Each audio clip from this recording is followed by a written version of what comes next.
Hello everyone, my name is Patrick, and today we're going to be talking about NTFUZZ, which is a type-aware kernel fuzzer for the Windows NT kernel. So in summary, NTFUZZ is a Windows fuzzer.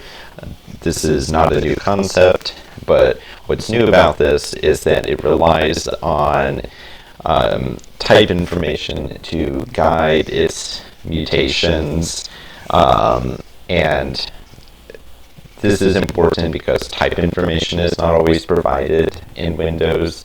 So the idea behind this is extract type information, and which will hopefully lead to more effective fuzzing.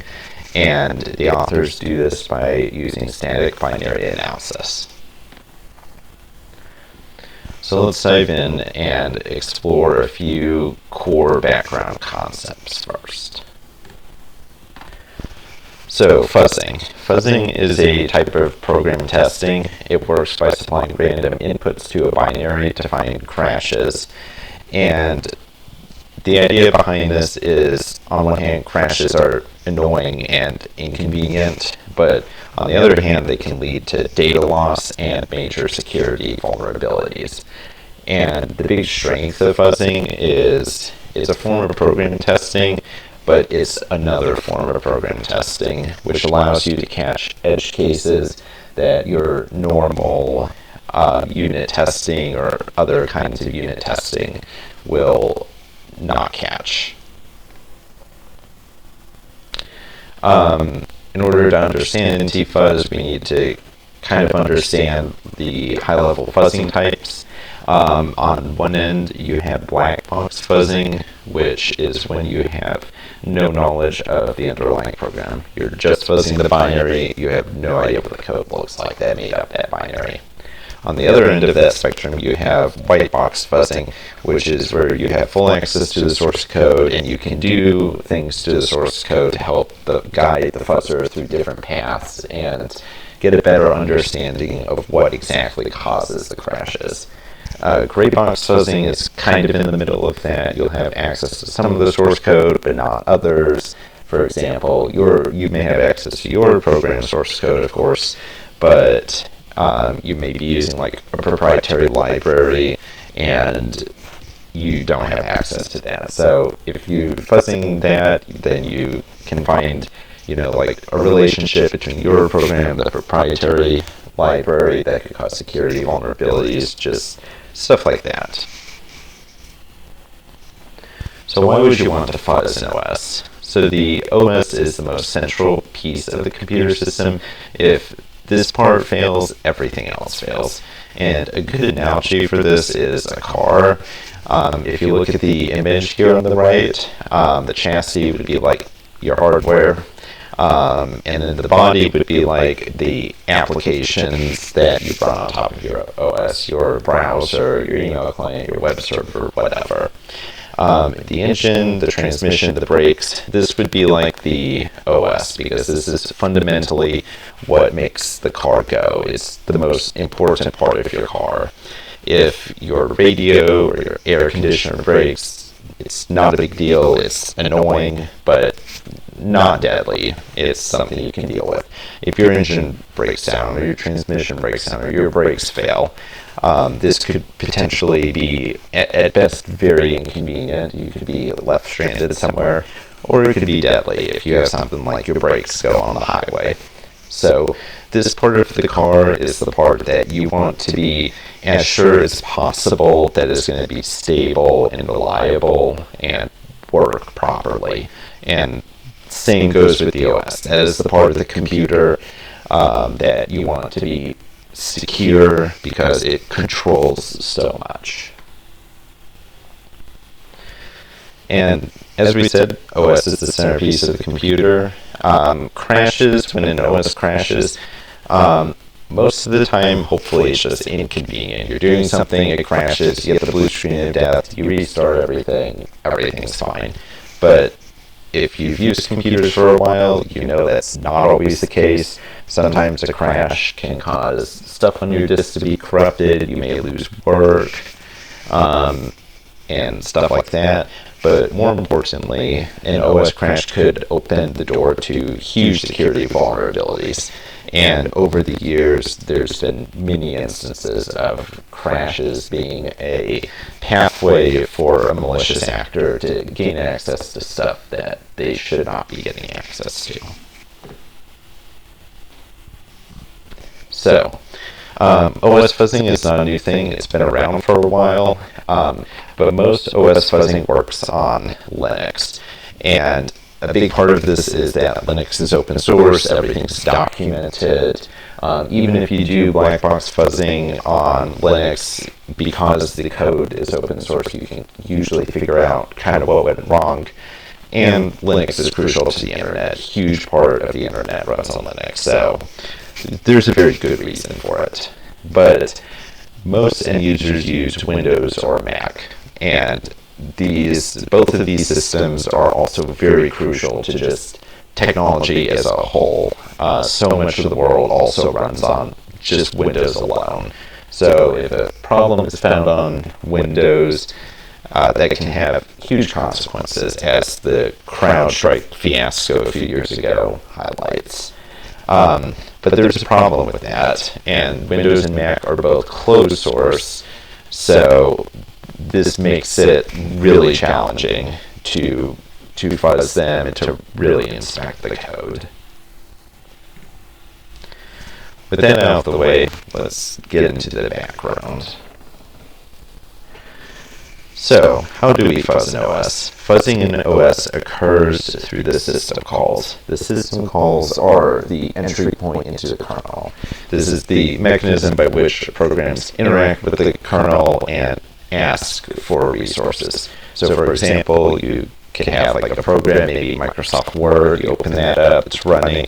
At some point you want to open a file, so at that point Word will do a few things, and then eventually it will make a request to the OS to read the actual file from a disk. And there's instructions for that. We won't go fully into the gritty details, but you make a system call, and at that point Word would pause, and then Windows or Mac or whatever would kick in, start reading the file, and then return that information back to the program. So system calls, if we want to fuzz an OS, we would fuzz it through the system calls, since that's obviously really the only way to access the kernel. And as we said earlier, this is very easy to do on Linux. Linux system calls are fully open source. We know the call numbers, we know their arguments, we know how they work, and it's really easy to interact with them. This picture on the right shows the system calls for x86. This is partly true for macOS. macOS, you would primarily interact with the kernels through APIs, which would make the system calls, but the core XNU Darwin kernel that macOS uses a very similar system call structure to Linux, and that part is open source. So you can kind of fuzz macOS in the same way as you would with Linux. This is not the case with Windows. Windows has a completely different architecture. It still has system calls in the same sense that Mac and Linux do, but like Mac, you would request system resources through APIs, but unlike Mac, everything in Windows is completely closed source. And on top of that, Windows is not a Unix-like architecture, so you can't use certain assumptions to kind of guide you. It's own thing. So the system calls exist, but you interact this through the API. Very few of the core system calls are documented, and they change all the time. Windows 10, for example, has over 1,600 system calls, and the vast majority of these are undocumented. So, when we fuzz Windows, we ideally want to interact directly with the kernel and not the API layers. And the reason for this, we'll touch on this again, but the API calls will do some stuff like input processing and stuff like that. There's a whole layer of code from the time you make the API call down to when you make the kernel call. We don't want to fuzz the APIs, the libraries. We want to fuzz the actual system calls. But fortunately, most of the system calls originate from some core Windows libraries, which you can see here on the left. So by analyzing these libraries, we can eventually make our way to the system calls. So bottom line is, fuzzing Windows, this is kind of what your starting point will be. And like I said, why would we want to bypass the APIs? A bug in a system call doesn't necessarily mean that there's a bug in the APIs. The APIs will do a lot of the handling of invalid inputs. So you could give potentially harmful inputs to an API, and the API will deal with it before it reaches the system call. And this is good, but if there's a bug in the actual system call that could cause problems had this API not been there, basically it still means the bug is there in the system call. The system call is still accessible if you can figure out like how to use it. So you can bypass the APIs completely, give this invalid input to the system calls, and it defeats the purpose of the APIs. The APIs are primarily there for convenience, not so much security, and in fact, they're really not there for security when it comes down to system calls, because if you can figure out the system calls, any security the APIs provide are just irrelevant. Alright, so let's get into the motivation. So, NTFUZZ is a static analyzer and a kernel fuzzer, and it works overall by using known type information from the documented APIs, and then from this system call type information is inferred.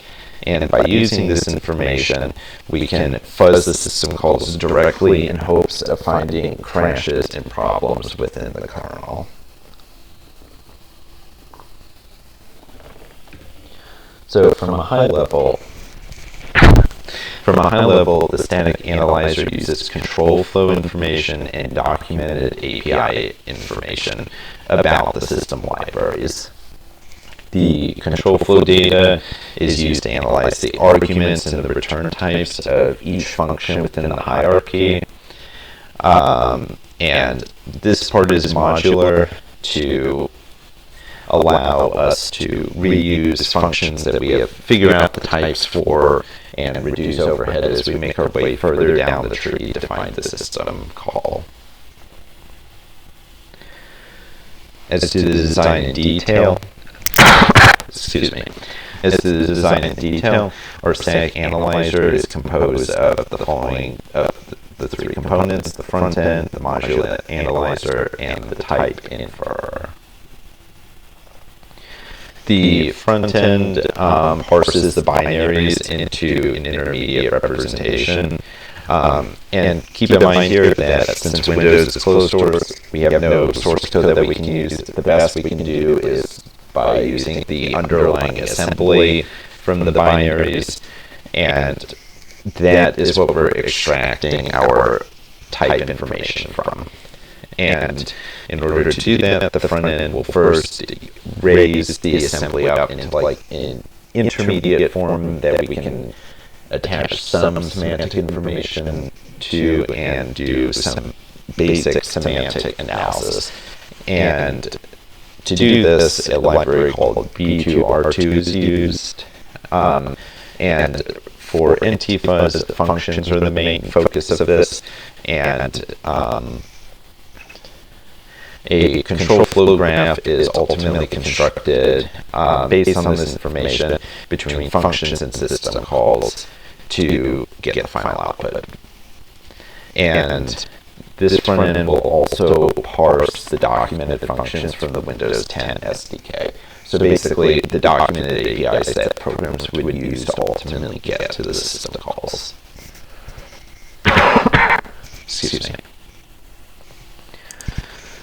So the next stage of this, after the binary is parsed, is use the modular analyzer. And the modular analyzer will go through the control flow graphs to construct type information. And this is a multi-step process. Abstract types are assigned to the parameters, and the analyzer will use this type information and other constraints to gradually narrow down, based on the assembly code, to narrow down what the most likely type is. And by type, we don't necessarily mean like, you know, an int or a char or whatever. We're talking about, is it an int? Is it a pointer or an array or a stack variable or something else? And then based on the information from the modular analysis pass, the type infer will do the final inference to try to assign a definitive type to a system call. And the difficulty of this kind of depends on the type. Singletons, like an integer, those are very easy to figure out. Pointers are not difficult. The main constraint is just figuring out the memory access pattern for this. Stack objects are the most difficult because, you know, the stack it can be very ambiguous about what's in the stack and how it should be used, how it should be accessed, the boundaries and stuff like that. If you've ever looked at compiled code, different types of code can ultimately look very similar on the stack. So this is understandably difficult. And then arrays are easy to detect. This is because from like the Windows APIs, there's some known array types and structures, and then arrays have a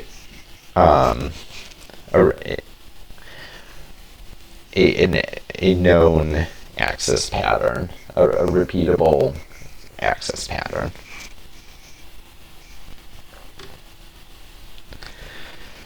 Now, as to the construction of the actual fuzzer, so NTFUZZ works by intercepting system calls from a seed application. And a seed application is just a normal application running. These will all issue system calls many times. So when a system call is intercepted, NTFUZZ will step in, take those parameters that the program gives, and then mutates these in hopes of finding a crash.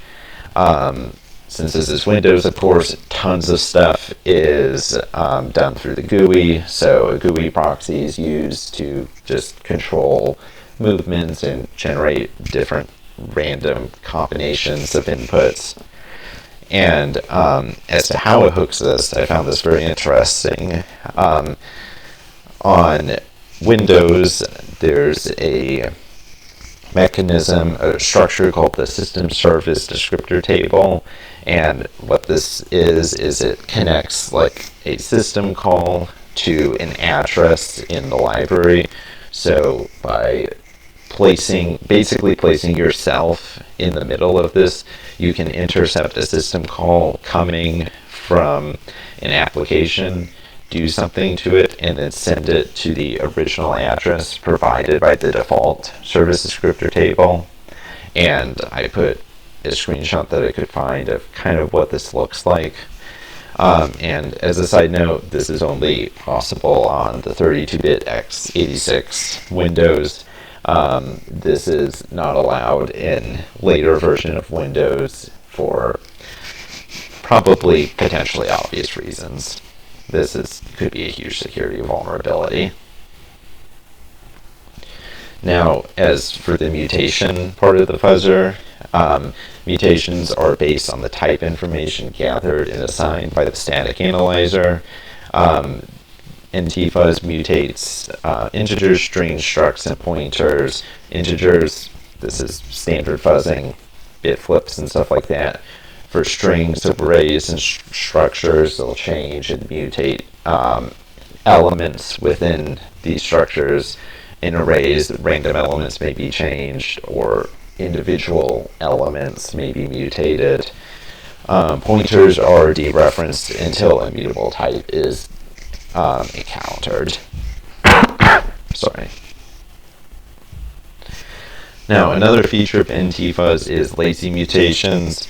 All programs will issue a ton of system calls as they run, and if you mutate all of them, you could potentially get hung up on only mutating system calls issued earlier in the program.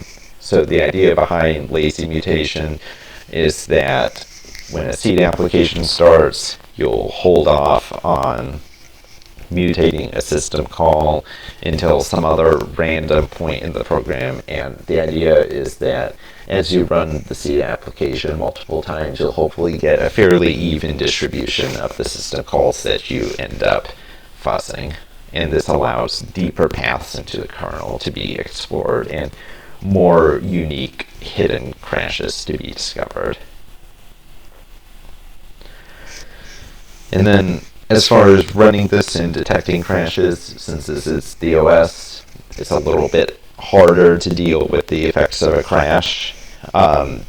In this case, the authors run the fuzzer inside a VM, they fuzz windows within the VM, and then when the crash occurs, a memory dump is saved.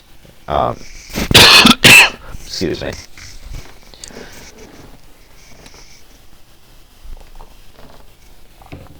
Sorry.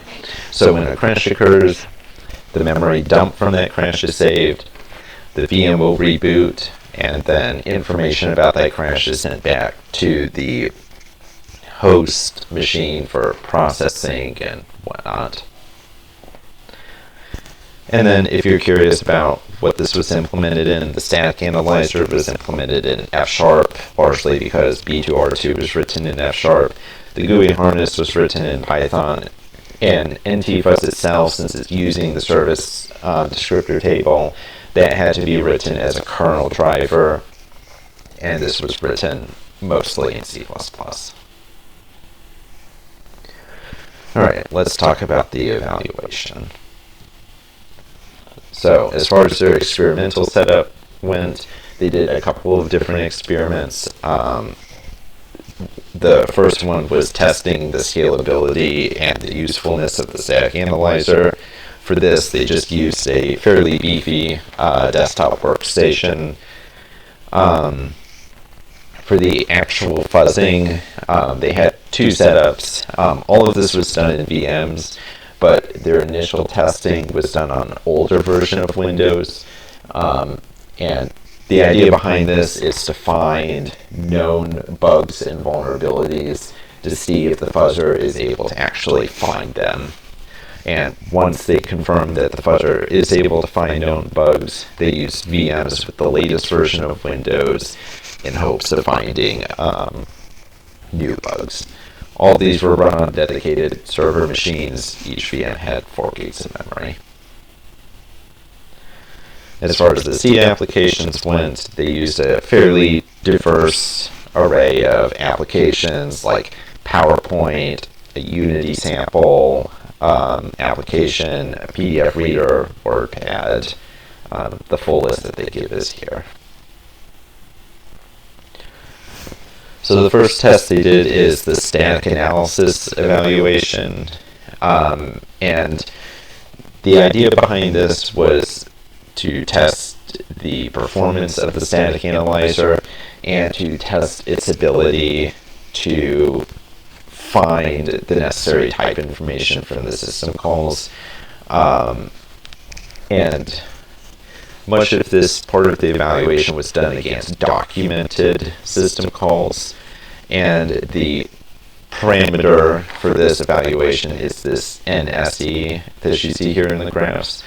And this controls the soundness of the analysis.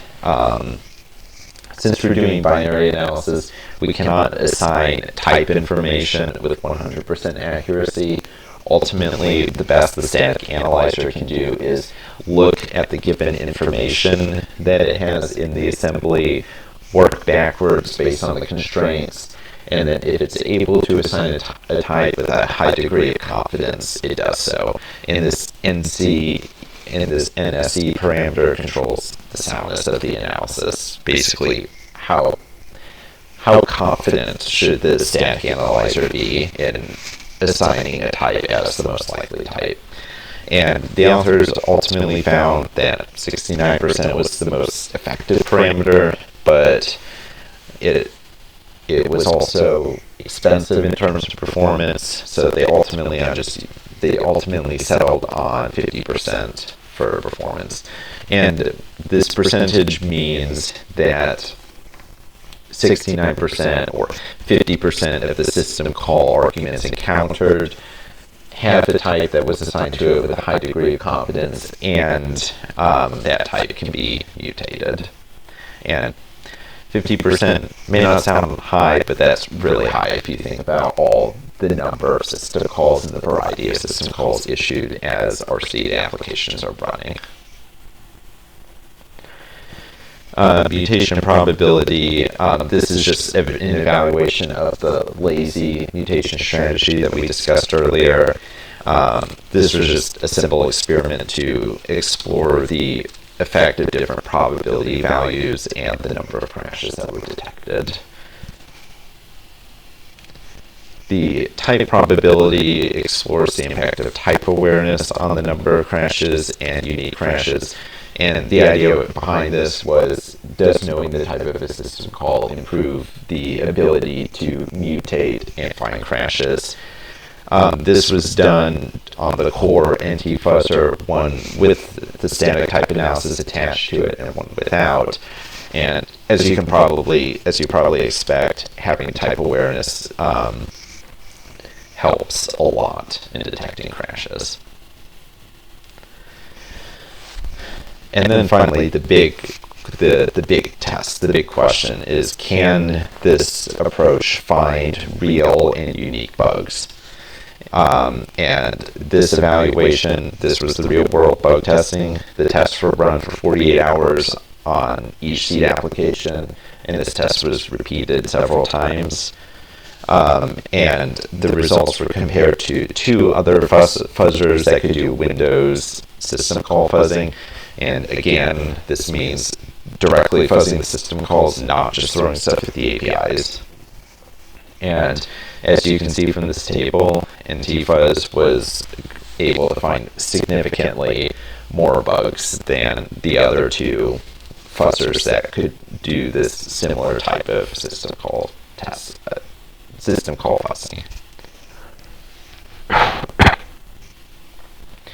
And this is another table related to the real world fuzzing.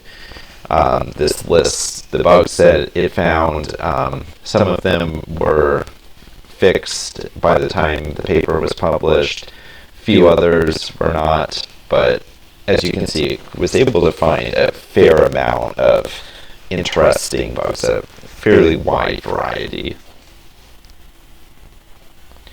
So, in conclusion, for this paper, they found a total of 11 new bugs, 4 of which were serious enough to be assigned CSVs, and the developers won $25,000 from the bug bounty program offered by Microsoft.